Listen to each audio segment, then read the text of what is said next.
क्या हो अगर मैं आपसे कहूं कि जिसे आप न्यूज चैनल पर एक पागल समझकर इग्नोर कर रहे हैं, वो असल में 5000 साल पुराना एक योद्धा है जो आपका अंत देखने के लिए जिंदा है। असीरगढ़ के किले से लेकर न्यूज रूम की हेडलाइन तक अश्वत्थामा की चर्चा अचानक क्यों बढ़ गई है? क्या कल्कि का जन्म हो चुका है और उसकी ट्रेनिंग शुरू हो गई है? आज हम इस रहस्य की उस गहराइयों तक जाएंगे जिसे विज्ञान भी नहीं समझ पा रहा है। असीरगढ़ के किले में हर सुबह एक ताजा गुलाब का फूल मिलता है।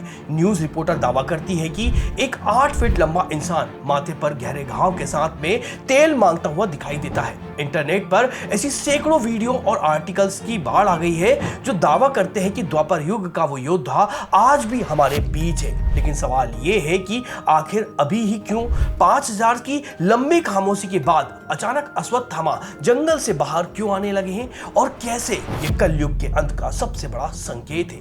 आप में से कई लोग कहेंगे कि ये सब सिर्फ कहानियां और अंधविश्वास है। शायद आप दोस्तों के साथ में बहस में ये तर्क देकर जीत भी जाए कि 5000 साल तक कोई इंसान कैसे जी सकता है, पर क्या आप सच में खुद को संतुष्ट कर पाते हैं? वो जो न्यूज हेडलाइन में चश्मदीदों के बयान वो आपके दिमाग में एक छोटा सा सवाल छोड़ जाते हैं कि क्या वाकई ये मुमकिन है? ऊपर से देखने पर ये सिर्फ कुछ वायरल वीडियो और न्यूज रिपोर्ट लगती है, लेकिन डेटा कहता है कि पिछले कुछ सालों में अश्वत्थामा के देखे जाने के दावों में अचानक बहुत तेजी आई है। ये कोई साधारण इत्तेफाक नहीं है, बल्कि इसके पीछे एक गहरा सच छिपा हुआ है। आज इस वीडियो में मैं आपको वो बताऊंगा जो न्यूज चैनल भी नहीं दिखा रहे हैं। अश्वत्थामा का दिखना सिर्फ एक रहस्यमयी घटना नहीं है। इस पूरी पहेली को समझने के लिए हमें उस एक चीज पर गौर करना होगा जो सबसे ज्यादा डरावनी है, वो घाव जिसे विज्ञान आज तक नहीं भर पाया है। विज्ञान कहता है कि एंट्रोपी के नियम के मुताबिक दुनिया की हर चीज का अंत तय है।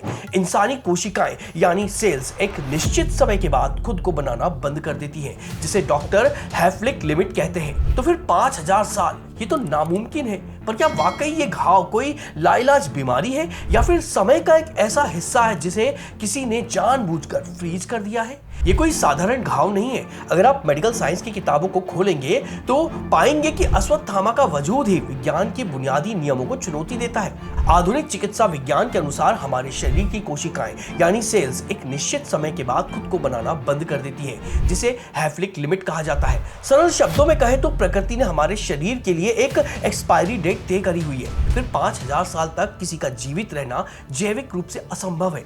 तर्क देने वाले लोग अक्सर यहीं पर आकर रुक जाते हैं। वे कहते हैं कि अगर किसी का घाव केवल 3 दिन तक खुला रहे तो उसमें इंफेक्शन फैल जाएगा और सेप्सिस की वजह से उसकी मौत पक्की है। तो फिर हजारों सालों से लोग एक ही तरह का हुलिया, वही गहरा घाव और वही दर्द देखने का दावा कैसे कर सकते हैं? क्या ये हजारों गवाह एक साथ झूठ बोल रहे हैं या फिर हम इस पूरे मामले को गलत नजरिए से देख रहे हैं? असल में जिसे हम एक पुराना घाव समझ रहे हैं वो शायद मेडिकल साइंस की कोई बीमारी है ही नहीं।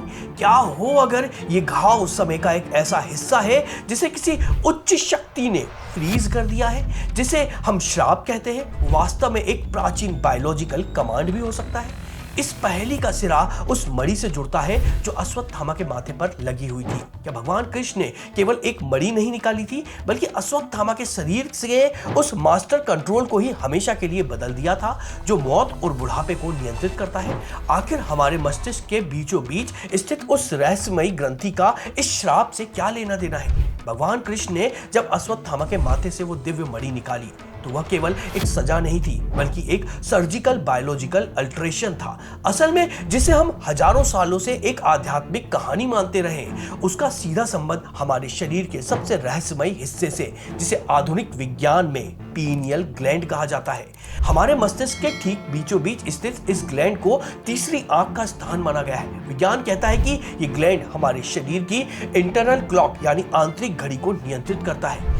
यही वो हिस्सा है जो तय करता है कि हमें कब सोना है, कब जागना है और सबसे महत्वपूर्ण, हमारा शरीर किस रफ्तार से बूढ़ा होगा। मणि के हटते ही अश्वत्थामा की वो आंतरिक घड़ी हमेशा के लिए डिस्कनेक्ट हो गई है। इसका परिणाम ये हुआ कि अश्वत्थामा का शरीर अब समय के चक्र से बाहर है। वे ना बूढ़े हो सकते हैं और ना ही उनकी कोशिकाएं सामान्य तरीके से मर सकती है। आधुनिक विज्ञान में इस स्थिति को नेग्लिजिबल सेंसेस कहा जाता है, जहां जैविक उम्र बढ़ने की प्रक्रिया पूरी तरह से रुक जाती है। हमारे डीएनए के सिरों पर टेलोमेरस नाम के कैप्स होते हैं जो हर बार कोशिका विभाजन के समय छोटे होते जाते हैं और इसी से बुढ़ापा आता है। लेकिन अश्वत्थामा के मामले में कृष्ण का वो बायोलॉजिकल कमांड इस टेलोमेरस को छोटा होने से रोक देता है। लेकिन क्या यह सब सिर्फ एक थ्योरी है? अगर आपको लगता है कि मौत को इस तरह धोखा देना नामुमकिन है, तो आपको प्रकृति के उन अमर योद्धाओं को देखना होगा जो हजारों सालों से विज्ञान की आंखों में धूल झोंक रहे हैं। अमरता का यह विचार सुनने में ही किसी साइंस फिक्शन फिल्म जैसा लगता है, लेकिन अगर मैं आपसे कहूं कि हमारी इस धरती पर ऐसे जीव मौजूद हैं जो शाब्दिक रूप से कभी मरते ही नहीं है। मिलिए एक जेलीफिश से जिसे दुनिया हमोर्स जेलीफिश के नाम से जानती है। जब भी यह जेलीफिश बीमार होती है या बूढ़ी होने लगती है तो यह अपनी कोशिकाओं को वापस उसकी शुरुआती अवस्था में ले जाती है। यह मौत को धोखा देने का एक ऐसा बायोलॉजिकल लूप है जिसे विज्ञान भी पूरी तरह से नहीं समझ पाया है। सिर्फ जेलीफिश ही नहीं, हाइड्रा जैसे सूक्ष्म जीव भी जैविक रूप से अमर माने जाते हैं। उनमें बुढ़ापे के लक्षण ही नहीं दिखाई देते हैं। अगर प्रकृति एक मामूली जेलीफिश या एक छोटे से जीव को समय के चक्र से बाहर रख सकती है, तो क्या एक उच्च चेतना मतलब हाई कॉन्शियसनेस वाले योद्धा के लिए यह संभव नहीं है? जिसे हम चमत्कार कहते हैं वो अक्सर विज्ञान का वो हिस्सा होता है जिसे हमने अभी तक डिकोड नहीं किया है। अश्वत्थामा का अस्तित्व उस फॉरबिडन नॉलेज की गवाही देता है जहां आध्यात्म और क्वांटम बायोलॉजी आपस में मिलते हैं। उनके शरीर में टेलोमेरस का ना घिसना और कोशिकाओं का लगातार खुद को रीसेट जनरेट करना, ये कोई जादू नहीं बल्कि एक एडवांस जेनेटिकल कमांड हो सकता है। वो एक बायोलॉजिकल एनोमली है जो इस बात का प्रमाण है कि मानव शरीर की क्षमताएं हमारी सोच से कहीं ज्यादा है। लेकिन यह एक बहुत बड़ा पेच है। अगर अश्वत्थामा पिछले 5000 साल से हमारे बीच हैं, तो वे इतने समय तक शांत क्यों थे? आखिर पिछले कुछ सालों में ही उनके देखे जाने के दावे इतने तेजी से क्यों आगे बढ़ गए हैं? क्या जंगलों से उनके इस तरह बाहर आने का सीधा संबंध किसी आध्यात्मिक सिग्नल से है जो इशारा कर रहा है कि किसी और का आगमन हो चुका है? अश्वत्थामा की यह रहस्यमयी चुप्पी किसी बहुत बड़े तूफान के आने का संकेत है। कलयुग के जिस अंत की चर्चा हमारे प्राचीन पुराणों में की गई है वह आज के समाचारों और दुनिया के बिगड़ते हालात से मेल खाने लगी है। शास्त्रों के अनुसार अश्वत्थामा उन 7 चिरंजीवियों में से एक है जिन्हें भगवान कल्कि का मार्गदर्शन करना है और उन्हें युद्ध की शिक्षा देनी है। कल्कि अवतार यानी इस युग के वो रक्षक जो अधर्म का विनाश करेंगे। पर सबसे बड़ा प्रश्न ये है कि क्या कल्कि का जन्म सच में हो चुका है? संभल गांव का वो गुप्त रहस्य जिसे पूरी दुनिया ढूंढ रही है, क्या वो अब हमारे सामने आने वाला है? अश्वत्थामा के जंगलों से बाहर निकलने का सीधा अर्थ है कि प्रतीक्षा की घड़ियां अब समाप्त हो गई हैं। उनकी हालिया सक्रियता ये बताती है कि कलयुग का प्रथम चरण पूरा हो चुका है और अब वह समय आ गया है। अब इतिहास की सबसे गुप्त योजना सफल होने वाली है। अश्वत्थामा का जंगल से बाहर आना कोई इत्तेफाक नहीं। जैसे ही पृथ्वी पर कल्कि की ऊर्जा का अवतरण होता है, अश्वत्थामा के माथे का वो स्थान जागृत होने लगता है जहां कभी दिव्यमणि थी। एक प्रकार का आध्यात्मिक सिग्नल है जो उन्हें उनके मिशन की याद दिलाता है। कल्कि और अश्वत्थामा का यह मिलन इतिहास का सबसे बड़ा सैन्य सहयोग होने वाला है।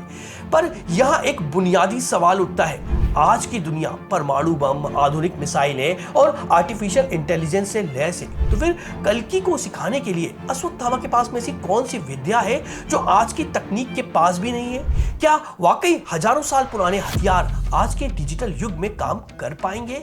आज की दुनिया को लगता है कि परमाणु बम और मिसाइलें ही विनाश की अंतिम सीमा है, लेकिन एक ऐसी सच्चाई है जिसे हमारी आधुनिक तकनीक अभी तक छू भी नहीं पाई है। कली पुरुष, जिसे कलयुग का सबसे बड़ा अधर्म माना गया है, वो कोई साधारण भौतिक शत्रु नहीं, वह एक नकारात्मक ऊर्जा है, एक डार्क फ्रीक्वेंसी है जिसे केवल मानवीय धातु या फिर बारूद से नहीं हराया जा सकता है। उसे मिटाने के लिए उस फॉरबिडन नॉलेज की जरूरत है जो पिछले 5000 साल से केवल अश्वत्थामा के पास में सुरक्षित है।